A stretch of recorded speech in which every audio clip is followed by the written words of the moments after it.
Welcome back. Friday Flow Day, March 28th.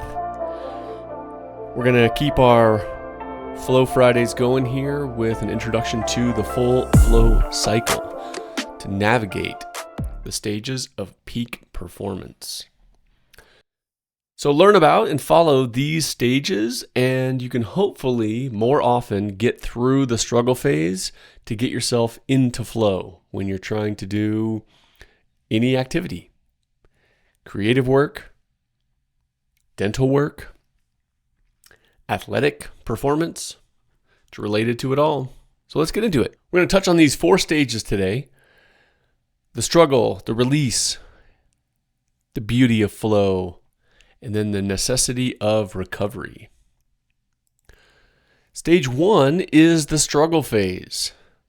This is where you're starting to get some self-doubt, procrastination, distraction.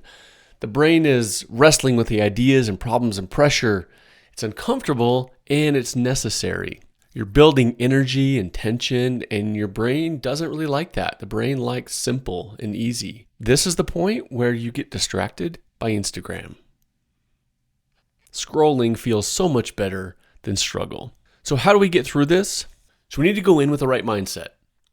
We need a positive mindset. We need to realize that we are here for the struggle. We're actually here for what comes after, but we have to experience the struggle phase to get into flow. So having that mindset at the start provides you with more resilience and perspective to be able to get through the struggle to move on to the next phase. Next is awareness, knowing where you're at, that mindfulness that you are going to be okay. You can do this. Developing that mindset to overcome the barriers that you are inevitably going to run into. Having specific goals around why you're trying to get into flow can also be really helpful. So having something to rely on, remind yourself, why am I doing this? Why am I going through this? Why do I want to put in the effort, the struggle, in order to get to the next phase?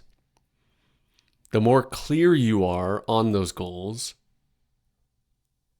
the more effective they're going to be.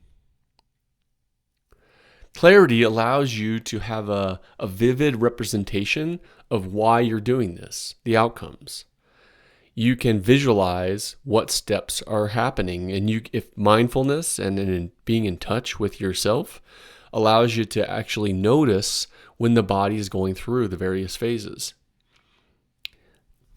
And then finally, you can channel your energy towards surviving the struggle to get to stage 2, the release stage.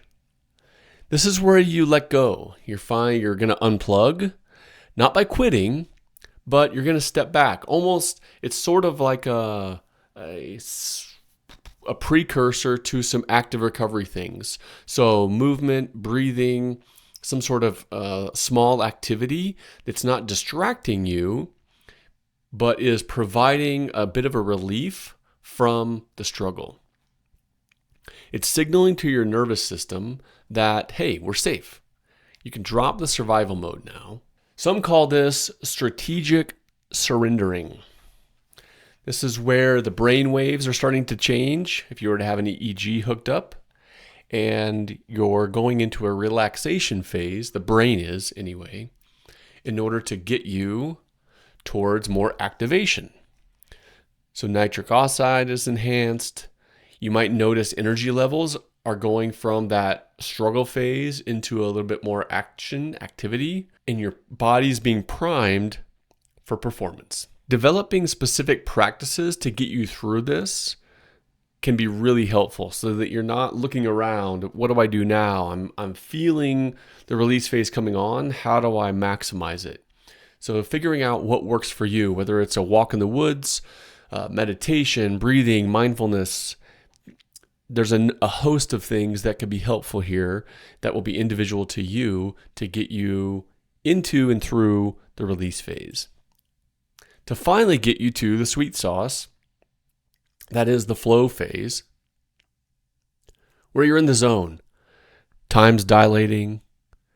Your skill is meeting the challenge. You're not thinking about doing things, you're doing them. But here's the thing about flow, you can't force it. You've likely been in that situation where all of a sudden you realize, oh my gosh, I've been in flow for the last hour. Starting to put some of these puzzle pieces together is going to allow you to more intentionally enter flow. So even though time dilates and you're doing the thing, you can still have a recognition that you are in flow. You identify being there. You understand the heightened focus. You're less self-conscious. You're just doing the thing. Things feel effortless. Now here's the thing about kind of a warning sign. We want to be in flow all the time, but that's kind of dangerous. We can really ultimately crimp our performance, and we can inhibit our ability to get into flow regularly by using it too much. So try to vary how long you're in flow. 60 to 90 minutes is about the limit before you should really take a break for your body and brain. Your personal limit may be different, a little less, a little more. And learn to take advantage of recovery. Flow is a very high energy state. Your brain chemistry is taking a joyride through dopamine and norepi and others. And so it needs to recover. That means things like sleep and nutrition and movement, and maybe even doing nothing. If you skip recovery, you're going to sabotage your future flow. So recovery, be intentional, be prepared. If you're going to learn this flow cycle and try to implement it, then you can be really intentional about what your recovery looks like. Plan your recovery in advance so that whenever you finish flow, you can transition right into recovery. You're not having to prep anything, get ready for anything, schedule anything. It's already there. One of the most valuable tools is active recovery. Can't say this enough. This isn't a super hard workout. This is just moving your body.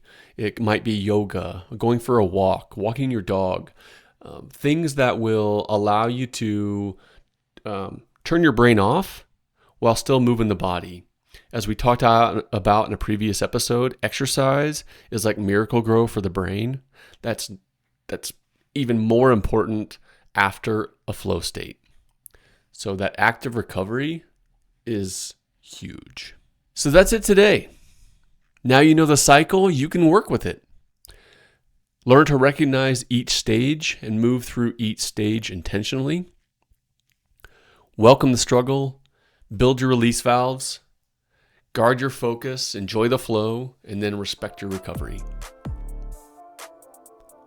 That allows us to question, create, and inspire better performance every day. See you tomorrow.